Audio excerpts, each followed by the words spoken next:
नमस्कार मित्रों, easy solution पे आपका स्वागत है। मित्रों, हमारे किसान भाई निरंतर रासायनिक खादों का अधिक मात्रा में उपयोग कर रहे हैं। रासायनिक खादों का अधिक प्रयोग से इनके ऊपर अतिरिक्त बोझ तो पड़ता ही पड़ता है। इसका दुष्प्रभाव उनकी फसलों में पड़ता है, मिट्टी में पड़ता है, प्रदूषण में भी पड़ता है। इसके माध्यम से जब हम अधिक मात्रा में रासायनिक खादों का प्रयोग करते हैं तो हमारे मिट्टी के अंदर जो जल स्रोत हैं तो वो भी प्रदूषित होते हैं और हम उस जल का प्रयोग स्वयं करते हैं तो हमारे ऊपर भी प्रभाव पड़ता है। रासायनिक खादों के प्रयोग से मिट्टी की संरचना में भी गिरावट आती है और पोषक तत्वों का अभाव मिट्टी में हो जाता है। हम देख रहे हैं कि मिट्टी में निरंतर बहुत सारे पोषक तत्वों की कमी होती जा रही है और अब धीरे धीरे ये बात किसानों को भी समझ आने लगी है, कृषि विशेषज्ञों को भी समझ आने लगी है।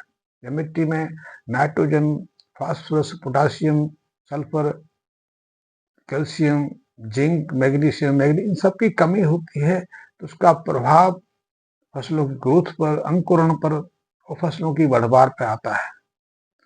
हम फसल जो लेते हैं उसकी उत्पत्ति है, उत्पादन है, वो भी गिरता है और उसको बढ़ाने के लिए, फसल की उत्पादकता में वृद्धि करने के लिए किसानों को अधिक मात्रा में फिर रासायनिक खादों का प्रयोग करना पड़ता है।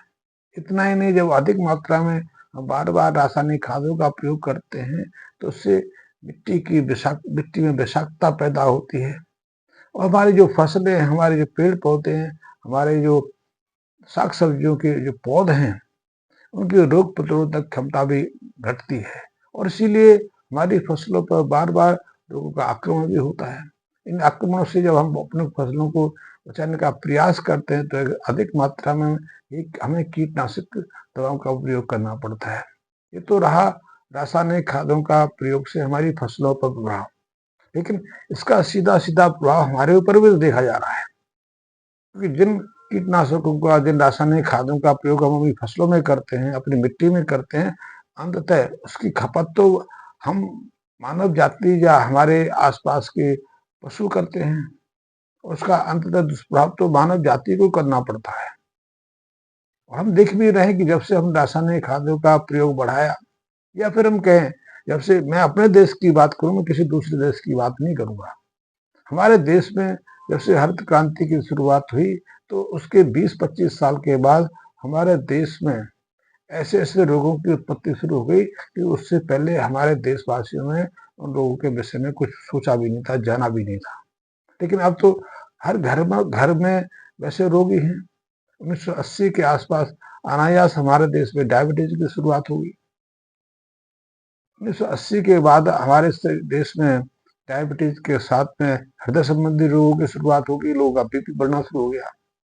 इतना ही नहीं, हमारे देश में जो गोइटर का रोग होता था, गलफेने का रोग जो होता था, 1947 से पहले तो हमारे देश में मात्र 1% के आसपास जनसंख्या में गोइटर का रोग देखा जाता था, गलफेनों का रोग देखा जाता था। और वो भी सब जो हिमालय की तलहटी वाले क्षेत्र हैं, चाहे वो कांगड़ा वैली हो, पीलीभीत हो या नॉर्थ ईस्ट के कुछ क्षेत्र हो। लेकिन आज तो अध्ययन कहते हैं, ये वैज्ञानिक निष्कर्ष कहते हैं कि हमारे देश की आधी आबादी ने गलफेड़ों जैसी संबंधित परेशानी, यद्यपि अब हमारा गला तो नहीं फूलता, अब हमारा गोइटर रोग तो नहीं हमें दिखाई देता, लेकिन थायराइड संबंधी विकृति तो अब 50% लोगों में देखी जा रही है।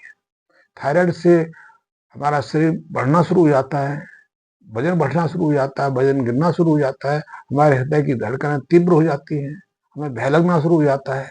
स्त्रियों में थायराइड ग्रंथि अबनॉर्मल है तो अनियमित मासिक चक्र की शुरुआत हो जाती है, कभी कभी महीने में 2 बार भी मासिक आ जाता है और इसके कारण अंततः उन्हें खून की कमी का सामना करना पड़ता है। बहुत सारी स्त्रियों को तो जो यदि थायराइड ग्रंथि अबनॉर्मल है, बीमार है, रोग ग्रसित है, तो उनको गर्भावस्था में मिसकैरेज हो जाता है, गर्भपात हो जाता है। बहुत सारी स्त्रियों को गर्भ धारण करने में परेशानी आती है, हृदय हृदय संबंधी विकृतियां हो जाती हैं, हृदय की धड़कनें अनियमित हो जाती हैं, बीपी बढ़ना शुरू हो जाता है। यानी कि जितना खतरनाक आज से 20 साल पहले डायबिटीज को माना जाता था, मधुमेह रोग को माना जाता था, आज उससे भी ज्यादा घातक रोग, परेशान करने वाला रोग थायराइड ग्रंथि से संबंधित हो गया है। और थायराइड ग्रंथि की ये अबनॉर्मलिटी इसलिए होती है कि हमारे शरीर के अंदर आयोडीन की कमी हो जाती है। आयोडीन भी एक पोषक तत्व है और वो भी हमारी फसलों में, हमारे शरीर में खाद्यान्न के साथ पैदा होता है। और मिट्टी के अंदर भी जब आयोडीन की कमी हुई तो खाद्यान्न में वो आयोडीन आएगा कहाँ से? हमारी साग सब्जियों में, हमारे फलों में, हमारे अनाज में आयोडीन आएगा कहाँ से? और आयोडीन का अभाव, आयोडीन की कमी हमारे फसलों की गुणवत्ता को और हमारी उत्पादन की वृद्धि को भी प्रभावित करती है। यद्यपि सरकार ने 1950 के आसपास हमारे देश में जो नमक मिलता है उसको आयोडाइड करके बेचने के लिए कंपलसरी कर दी है, जरूरी कर दी है। अब हमारे बाजारों में ऐसा प्राकृतिक नमक नहीं मिलता इसको आयोडाइड नहीं किया गया हो। यद्यपि बहुत सारे लोग इसमें भी कमी निकालते हैं, मैं इसमें कमी में या उसके प्रतिफल में नहीं जाऊंगा, लेकिन मात्र स्प्रे के रूप में, जैसे कि मच्छर भगाने के लिए स्प्रे करते हैं। देखा होगा कि जब जुलाई के महीने में, सितंबर के महीने में मच्छरों का प्रकोप शुरू होता है तो कारपोरेशन गाड़ियां फॉग फैलाने आती हैं, धुआं करने आती हैं। ऐसे ही नमक को आयोडाइड करने के लिए बायो आयोडीन का ऐसा ही फॉग किया जाता है, लेकिन इतना फॉग करने से हमारे देश में अब गोइटर का रोग देखने में नहीं आता। यद्यपि थायराइड संबंधी व्याधियां बढ़ी हैं, थायराइड की रोग तो अब 50% लोगों में हुए हैं। थायराइड को यदि नियंत्रित ना किया जाए तो उसके दुष्प्रभाव अलग से देखे जाते हैं और हर तरह के रोगी थायराइड के देखे जाते हैं। कुछ लोगों में थायराइड ग्रंथि अति सक्रिय होकर ज्यादा मात्रा में थायरॉक्सिन बनाती है, कुछ लोगों में थायराइड ग्रंथि कम सक्रिय होकर कम मात्रा में थायरॉक्सिन हार्मोन बनाती है और दोनों का दुष्प्रभाव उन लोगों को झेलना पड़ता है। स्त्रियों में थायराइड ग्रंथि की अबनॉर्मलिटी थोड़ी ज्यादा देखी जाती है, इससे उनमें डिप्रेशन जैसी स्थिति बन जाती है, अनिद्रा की समस्या बन जाती है, वो मानसिक रूप से कुछ अनाप शनाप प्रकट करना शुरू कर देती हैं, उनके व्यवहार में बदलाव आ जाता है, उनकी शारीरिक क्षमता से इससे प्रभावित होती रहती है।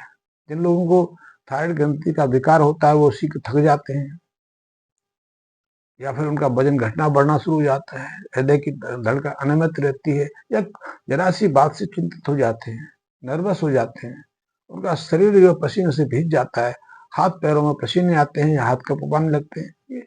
ऐसे जो लक्षण हैं, ऐसे जो सिम्टम हैं अब बहुतायत से देखने में आ रहे हैं और सबका कारण यही है कि हमने अपने खेतों में अधिक मात्रा में रासायनिक खादों का प्रयोग शुरू कर दिया है। रासायनिक खादों के प्रयोग से हमारी मिट्टी के अंदर आयोडीन की सांद्रता घटने लगी है या फिर हमारी फसलें, हमारे खाद्यान्न, हमारी साग सब्जियां मिट्टी से पर्याप्त मात्रा में इस आयोडीन को सोख नहीं पाती हैं। तो इससे बचना है तो मैं तो इसलिए कहता हूं कि हमें इससे बचना है तो प्राकृतिक आहार की तरफ बढ़ना पड़ेगा। हमें उत्पादकता नहीं देखनी कि हमारे खेतों में कितनी उत्पादकता बढ़ रही है। हम अधिक उत्पादकता लेकर भी यदि अपने जीवन के साथ में खिलवाड़ कर रहे हैं, अपने परिवार के लोगों के साथ उनके जीवन से खिलवाड़ कर रहे हैं, उन्हें बीमार कर रहे हैं, उन्हें रोगग्रसित बना रहे हैं, तो अधिक मात्रा में हमें गेहूं लेकर, चावल लेकर, गन्ना उगा के क्या मिलेगा? क्योंकि आजकल तो मुहावरे के रूप में, जनचर्चा के रूप में अक्सर ये सुनने में लग जाता है कितना भी कमा लो, क्योंकि कमाई का समय 20-25 साल रहता है। 25 साल से आदमी कमाना शुरू होता है, 50-55 साल तक कमाता है, चाहे वो नौकरी करे या व्यवसाय करे। और इस दरमियान यदि कभी बीमार हो गया, परिवार का कोई सदस्य बीमार हो गया तो लाखों की कमाई, सालों की कमाई दिनों में अस्पतालों में डॉक्टर के पास चली जाती है।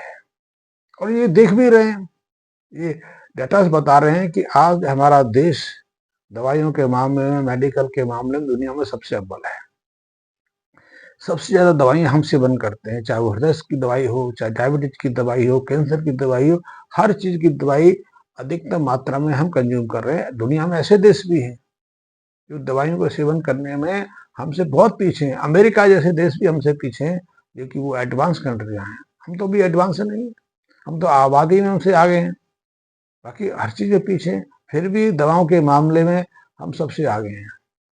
हृदय संबंधी दवाओं की बात की जाए तो अमेरिका बड़े गर्व से इस बात को लेता है, capital of diabetic, capital of cardiac patients, capital of cancer patient.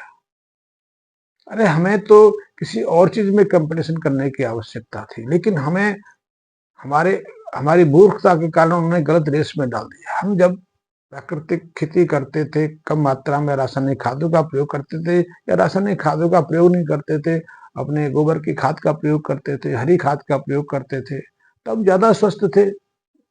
और दूसरी कंफ्यूजन हमारे मस्तिष्क में हमारे पढ़े लिखे लोगों ने, विद्वानों ने ये भर दिया है कि हमारे देश में अनाज की कमी थी। क्या आप समझ सकते हो कि हमारे देश में कभी अनाज की भुखमरी की समस्या आ सकती है? कि हम तो एक जैसा अनाज ही नहीं खाते, हमारा तो आहार ही एक जैसा नहीं है। हमारा आहार तो हर 2-4 किलो कोस पर बदल जाता है। राजस्थान में तो गर्मियों के दौरान भी बाजरा खाते हैं, क्योंकि इसी बाजरा को पंजाब में यदि खिलाओगे तो वो कहेगा कहाँ गर्मी में, गर्मी से मर जाओगे। कई ज्वार खाते हैं, कई मक्की का सेवन करते हैं। चावल की जो हमारी खुराक है वो भी अलग अलग राज्यों में अलग है। आप बंगाल के हैं और यदि पंजाब में रहते हैं तो पंजाब का चावल आप पचा नहीं पा सकते, डाइजेस्ट नहीं कर सकते। आपको पंजाब के चावल खाने से, निरंतर चावल पर निर्भर रहने से कोई ना कोई उदर संबंधी व्याधि हो जाएगी। आप, मैं तो इससे अनुभवी हूं ना, मैं तो जानता हूं, मैं तो प्रैक्टिस करता रहा हूं।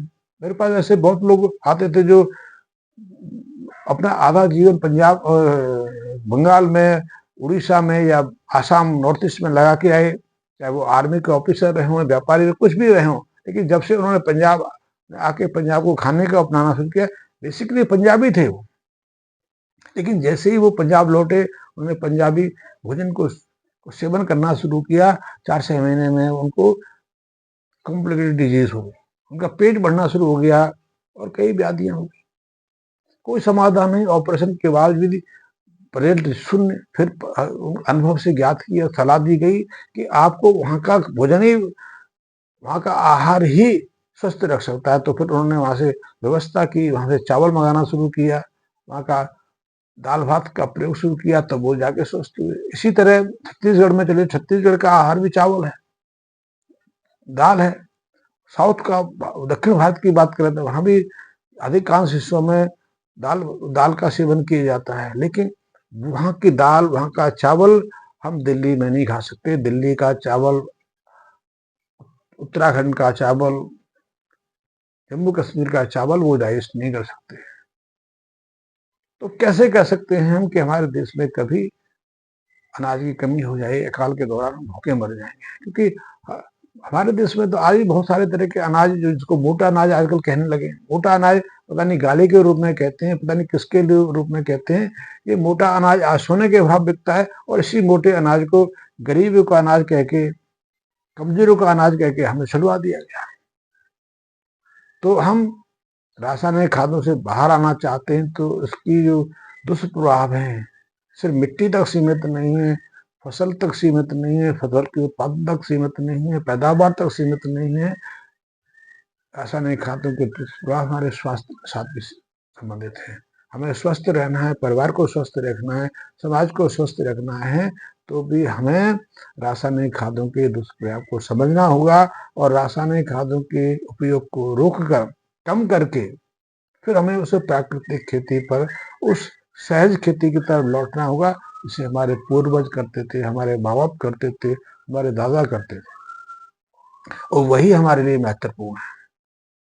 क्योंकि भोजन तो हम स्वस्थ रहने के लिए करते हैं, और उस भोजन में भी कृत्रिमता ला दें, हम रासायनिक मिश्रण कर लें, तो वो हमारे लिए ठीक नहीं। क्योंकि हम स्वस्थ नहीं रहेंगे तो धन कमा के, मकान बना के, बिल्डिंग बना के, कार लेके क्या करेंगे, जैसा कि हम आज देख रहे हैं। तो हमें इस तरफ फिर ध्यान देने की आवश्यकता है। धन्यवाद मित्रों।